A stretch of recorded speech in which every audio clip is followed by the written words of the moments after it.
Welcome to Legacy, webcast / podcast, whichever way you're able to receive this. And we're here with David and Shirley Walker. David and Shirley, good morning. Good to see you, Pastor. Good to see you. And Thank Pastor's you. wife. Glad to have you here. And my dear wife, Tex. We're here just to kind of have a discussion about family life and really how God works in our family. Not just none of us are child psychologists or experts. We're just on the journey, the road. And today we're going to talk about something real interesting. I probably won't have much to say because we're going to talk about failure today. And Well, now, you know, I'm going to let you talk a whole bunch on. No, please. about yours or mine? No. Please, I hope those of you who tune into this know that I'm joking, but I'm the chief of the sinners here, as Paul said, and so I'd fail more than anyone else. But we want to talk about failures because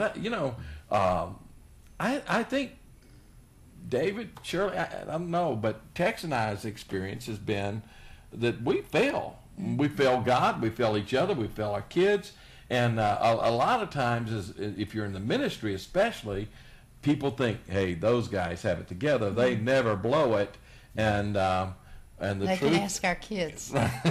Well, we don't want them to ask our kids. We're not giving their phone numbers out. but no, seriously, we have failed. We failed our kids, and but you know, God's grace and I don't know, Tex, what your thinking is on this, but probably our personalities are different. Not probably, they are different. A little different. But that's good. But it's probably more difficult for you to deal with some issues than me and being honest and transparent about failure. Yeah, I'm more reserved and quiet, and you're more, let's just lay it all on the table. And at times when we first were married, it was kind of like this. I mean, it was kind of like we were just, there's a positive to being quiet, and there's a positive to being outgoing. And we were clashing.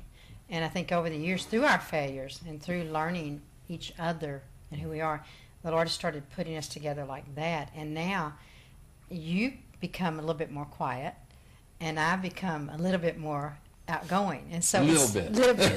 So it's been neat to see how it's been iron sharpens iron, Yeah. you know, and we've learned to But you know, one of the things that I've noticed myself is that I can irritate people really. you what? You know, because I say, hey, come on, let's talk about this. Let's put it out there. And you know, I need that balance of you and you. What about you guys? Are y'all like this, different from this, in what way? And you know, because I think we gotta be able to talk openly and freely. Do y'all? Is that a problem, or does that come naturally to you? Our background. Shirley was raised in a home where church attendance was not a real regular deal. The Bible was not discussed a lot. My background was the opposite of that. We were in church all the time and didn't even have a choice as to whether, as a pastor's son, you were going to be in church, and so there was this extreme, I feel like, pressure put on me as a child growing up in that kind of home, that here is the behavior that you're supposed to have. And I'm tell you, I grew up learning how to hide stuff from my parents. I mean, how to hide my imperfections from my parents and from people in the church. And then I fell in love with this amazing lady who, probably had a greater grasp of reality than I did growing up in a so-called Christian home, where it was just, you couldn't sin. You just, here's how you're supposed to do this right, and you just didn't talk about how you failed.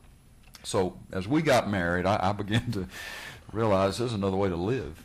Let me ask you something, and because this is kind of interesting to me, do you think that part of that is being a second-generation Christian?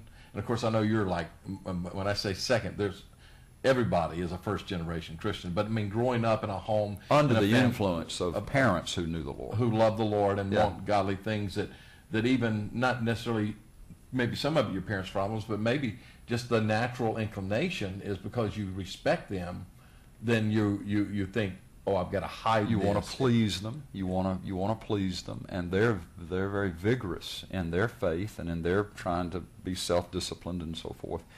And it it just created within me, as a firstborn child in the home, just created in me, the say, I don't want to disappoint my parents, and here are the things that you do externally.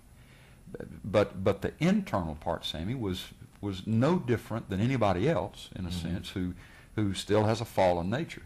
Shirley, you jumped Well, in I with was just that. going to say that I think sometimes the essence of religion, if we look at religion apart from a relationship with Jesus Christ, is it's about performance and that I do everything correctly. And sometimes Christian leadership, we can find ourselves in that pressure of, because I'm to be an example to those who are under me, being an example means that I can't ever do anything wrong.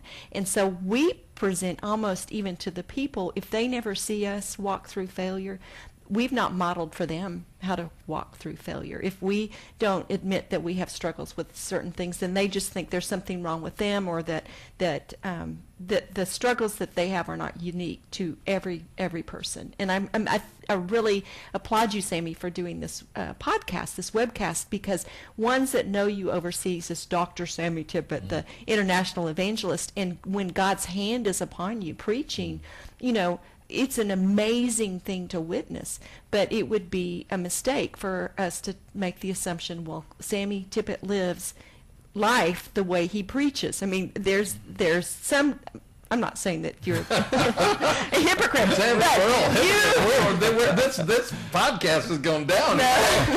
you struggle at the same place, and you admitted that. There are places Yeah. that you failed, that you struggle,